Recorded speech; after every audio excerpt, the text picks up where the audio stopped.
ఈ రోగనిరోధక శక్తి మీకు కావాలంటే ఈ వ్యాక్సిన్లు ఇవి అవి ఏం పనిచేయవు, ఏమీ పనిచేయవు. మీకు పనిచేసేది ఈ 7 కషాయాలు చెప్తాను. గరిక, తులసి, తిప్పతీగ, బిల్వం, కానుగ, వేప, రావి.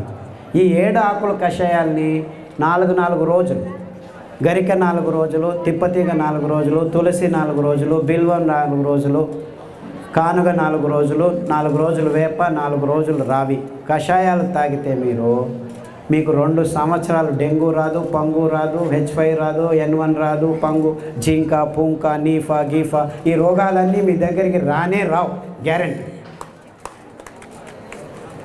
దీనికి ఏమైనా ఖర్చు పెట్టాలా మీరు? కానుగాకు దొరుకుతుంది, తిప్పతీగ దొరుకుతుంది, వేపాకు దొరుకుతుంది, రావ్యాకు దొరుకుతుంది, ఇంకా అన్ని చోట్ల నేను చెప్పేటివన్నీ దొరుకుతూనే ఉన్నాయి. మన అదృష్టం. ఒక్క పైసా ఒక్కరు ఖర్చు పెట్టాల్సిన పని లేదు. ఆకులు తెచ్చుకోండి, బాగా కడగండి. ఏ దానిలతో కడుగుతారు? ఏ నీళ్ళతో కడుగుతారు? ఆర్వో వాటర్తో కడగండి. రాగి ప్లేట్ ఉంచిన మట్టి కుండలో ఉన్న నీళ్ళతో కడగండి, స్ట్రక్చర్డ్ వాటర్తో కడగండి. అర్థమైందా?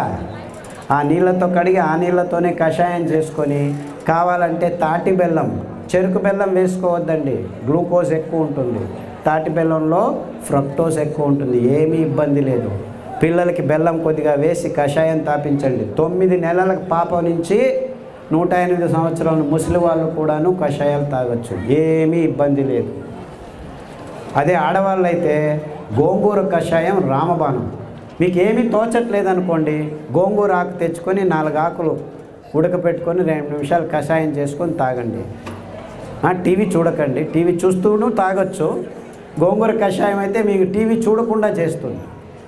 మీకు ప్రజ్ఞ ఎక్కువ అవుతుంది, రోగనిరోధక శక్తి ఎక్కువ అవుతుంది, అద్భుతమైన రక్తహీనత నుంచి దూరం వచ్చేసేదానికి వీలవుతుంది, వైట్ డిశ్చార్జ్ తక్కువ అవుతుంది.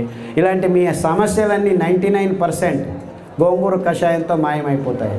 సో వారానికి 2 రోజులు, లేకపోతే 2 వారాలు గోంగూర కషాయం, 2 వారాలు కొత్తిమీర కషాయము, 2 వారాలు రావి ఆకు కషాయం తాగితే చాలు, ఆడవాళ్ళకి ప్రాబ్లమ్స్ అన్నీ మాయమైపోవడం.